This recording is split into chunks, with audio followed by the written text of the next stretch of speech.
خليفة أنا ماكي ديسي خليفة قوي هامي سموها ما أرد بيا فانك سولي ترارت ماكي قوي خليفة كنا في النوم يعني لو كنا في النوم يعني جندا كرا تقول مالي عندي ما كيتي فنو فمالي دم كرغارسا دم كرغارسا بامبر بعد تقول أنا مبيكو دينغدا أمنا نمشربه ميتان توكوجا مبارك ونيجي gargaarsa kana irratti hinaafiramne jecha joo qofaani manni khiyya mana oromooti malee manni khiyya mana nafxanyaati miti ani amaaras miti tokko kana lammaffaa mubaarak nanaafeerre bika jee kana irratti wallahi wabilla rabbiin kun addunyaa tanarraa haa dhabamsiisu mubaarakitti bilbilee aslitti bilbilee nasraa hunda isaanittu koottaa ni mari'annaa gargaarsa ummata harargeetu jira koottaa mari'anna jeetin asliin guyyaa kamisaatiin an mariin danda'u asliin as jala jira hin danda'u enaan asli sitti harraa akka harargeetti sitti harraa akka oromootti sitti mufannaa har'a guyyaan kamisa halkan jummataatiin nan koottu jeetin ijoollee hunda yaami mubaarak mana isaa banee geemii taphatu ture sanboota maal jee mubaarak naman asaa dhufu nama kuma lamaa na jala jira nama gama keetiin garagalchaa jee nama mana isaa jiru gama mana kiyyaa garagalche hundi keessan argitan mari'anne mubaarak kara gargaarsaa haa deemnu jennaan ni deemnaa gargaarsi guyyaa arbaa haa ta'u gargaarsa irra dubbanni hamzaani osoo biizii ta'een saa'e osoo hin fixatiin osoo mariin dhumiin hamzaan beegastiira biizii jiraan hamzaan gisuma sanuu sanbooda muramne guyyaa sana waliin mari'anne walitti ani waan takka ummata dubbatu jira achi kee maaligaa miseenjaraanis waan hundaa'u taazotas qeerroo biyyoota namoota faffacee kanas uummata harargee biyyoota adda adda facee qeerroo ijoollee feesbuukaa waliin ramadnee isaan hunda bika takkatti walitti qabsiisu jirra. So gargaarsi guyyaa san mariidhaaf yaame koottaa gargaarsaa jira yaame mubaarak rabshaa biraa keessa jira. Nasraanis rabshaa biraa keessa jiran hundinuu namni aaree jira miidiyaa kanarratti. Gargaarsi ganaa guyyaa lamaatiif yoon ankijibe wallahi laazim ankijiba sin beeku shira sin beeku jechuudha. Gargaarsa guyyaa lama sadii hafe. Sanboota nasraan tun as jirti ani ittiin bilbille. Mubaarak ittiin bilbille. Ganaan ittiin bilbilu deema gargaarsa guyyaa lama osoo hafe dubbiin mubaarak dawwale. Gargaarsi guyyaa yoomii giiftaroonni dawwalanii gargaarsi guyyaa saftii ta'uu qaba. Arbatti wal beekna jechuudha. Guyyaa saftii ta'uu qaba. Saftiidha nuuf mijaawaa jaan gara ijoolleen abbaan biyyaan faanni jiran. Guyyaa saftii nuuf mijaawaa jaan. Saftii tana hin labsine jechuudha. Mubaarak guyyaa lama gizee afuuf naa bilbile maakii gargaarsi muramee maanatti himinii je Mubaarak yaa'ii keessa jirta rabshaa keessa jirta sin dararu jeeti malee sitti himuuf hin deema Mubaarak yoo riikardii san qabaate gabbaasuu danda'a sitti himuuf hin deema hin muramne barii atis rabshaa biraa keessa jirta sini raarsuu cinqii keessa jirta jeeti malee sitti himuuf hin ka'een jeen sanbooda hayyee ani mana kee hin dhufu maaliif Mubaarak jennaan ani nama haadhati xiqqeesseetu jira nama na arrabseetu jira hin dhufuu jennaan akkaawuntii naa kanna mana kiyyattiin gargaarsi isaa haje jennaan Mubaarak joollee waliin mari'adhee ati hafuu hin qabdu joollee waliin mari'adheetiin sitti as deebi'aan jeen sanbooda hayyee namni inni wallalee nasraan gargaarsa ummata harargee kanarra hafuu qabdu maaliif haadha isii beelaa jira hafuun qabdu Mubaarak hafuu qabu nama gargaarsa oromoo irratti hirmaachuu turedha isaan lameenuu anaaf ijaa fi ija bitaati ija mirgaati isaan lameenuu isiinis yoo inni dhufe ni dhuftu soo isaan lameenuu yaa'ii guddaa keessa jiran aniin tun jidduutti rakkadhe maaliin godhuu qaba isaan jalaa calliseetiin asliidhaan akkanaa wanni kun akkamennaan callisi kafedhe haa dhufuu je calliseetiin gargaarsa itti fufee jechuu badii maaliitiin qabaree yaa ummata oromoo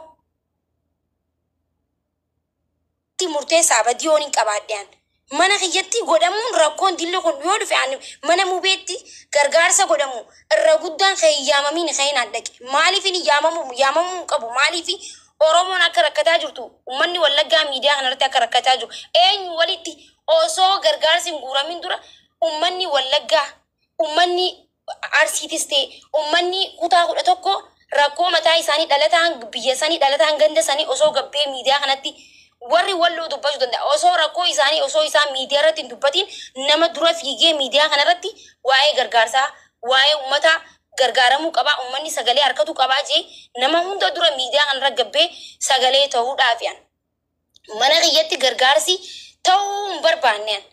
So waan kana naaf deemu jiran rakkootu jira mubaarakis yaa'ii keessa jiran isinis yaa'ii keessa jiran haa ta'u jennaani malee ani rakkoo mana kiyyatti gargaarsi ta'es ani ta'uu baatus rakkoon mana nafxanyatti maa gargaarsi hin taane maaliif bikka fedheetti dheengadda kun mucaa mabraq walloo san mucaa kun takkaa gargaarsa keessattuu hin hirmaanne sani mubaarak mana isattuu leenci akka darbamu gargaarsi godhamuu ture mana keessatti hanqa 100 walitti qabamuu ture jechuudha.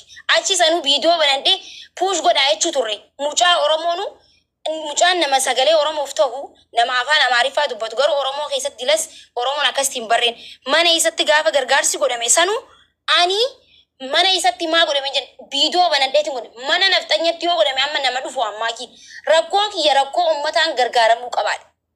Uummanni rakkatee biyyoota adda addaa faca'eetti ol deebi'uu qabaadha malee an rakkoo mana fedheetti haa ta'u bikka fedheettis haa ta'u ani rakkoo hin qabu. Dhugaa shiran hojjedhees hin qabu shiras hin beekan wannummaan akka nafxanyatti laallamee ganamaaf galgala miidiyaa kana gubbaa arraba koottaa wallahi viidiyoo isinii poostuu hin danda'a waan xixiqqoo jala laaluu jeeti malee viidiyoo isinii poostuu hin danda'a.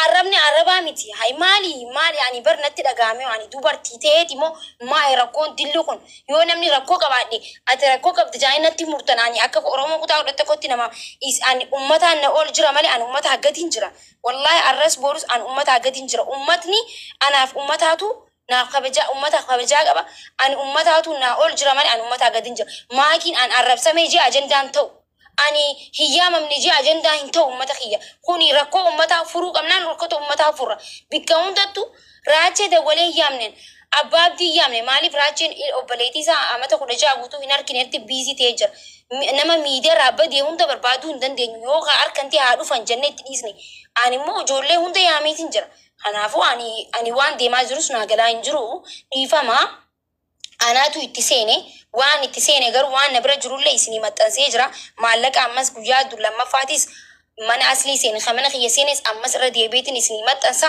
ani ililliin takkas akka na bira seentus hin fedhu rakkoo maaliifi ani yaa'ii hin fedhu isinii galee yaa'ii hin fedhu an ajandaan akkanarraa ka'us hin fedhu ajandaa amma deemu jiru kanaaf narratti wanni akkanaa banamu an akka mataa kiyyatti na ajaa'ibe iyyaamamnee ta'us mubaarak dubbiin tun eega dhumtee booda komachuu ni danda'a na komachuus ni danda'a haa iyyaamamnees yaameetiin jiraan man achiin dhufuu jeefiif jee yoo hin jenne jee gahaa qarabbiif dhiisnee jechuu fixadheetiin jiraan kana caala waan dubbadhuun qabu.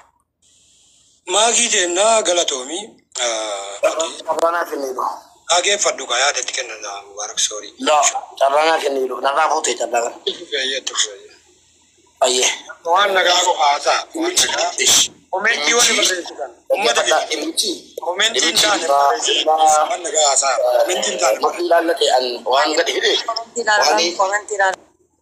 Waan makii dubbii kana keessa galchee hin beeku. Haa ta'u ummatuma dhaggeeffataa jiru dhiibna. Garuu wannani garaana nyaattee irraa dubbachuu barbaadu. Mallee maakiin mubaarak hin jenne. Dhaggeeffadhu. Dhaggeeffadhu. Tole. Tokkoffaa gargaarsi uummata Harargee mubaarakii si waameera deesin jettetti dubbachuu barbaada asirratti. Wannan waamame hin jiru nama garagalchee deemeera hin murtoofne gaafa sana. Dhaggeeffadhaa. Mana nama daluun qabaa geemee taphataa jiru makiidhaan natti ergadhu jedhee natti ergattee jennaan ijoolleen dhaqanii itti himanii jennaan laanan dawwaleeyyuu. Achumaan walitti ergannee nafsiin namachi dabarseen dhaqee taa'e. Yaada kenne viidiyoo beekuma isin guddatteertu kana na guddifteenaan viidiyoo kenne. Kaleessa sutuu iyyuu rakkoon kun uummata Harargeetti dhufte. Kalee kottaa iyyaa innaan diddanii ammuma kottaa gargaaraa gaa jedhee fakkeenya godhee irraa dubbadhee ammas gargaarsa cinaatti uummata Harargeetti sagalee barbaada. Jimaa inni kaleessa gurguratu waa qotachuu dhabee miti uummanni Harargee waan dubbadheera kalas. Dubbadhee yaada irratti kennine maakiin jedheen.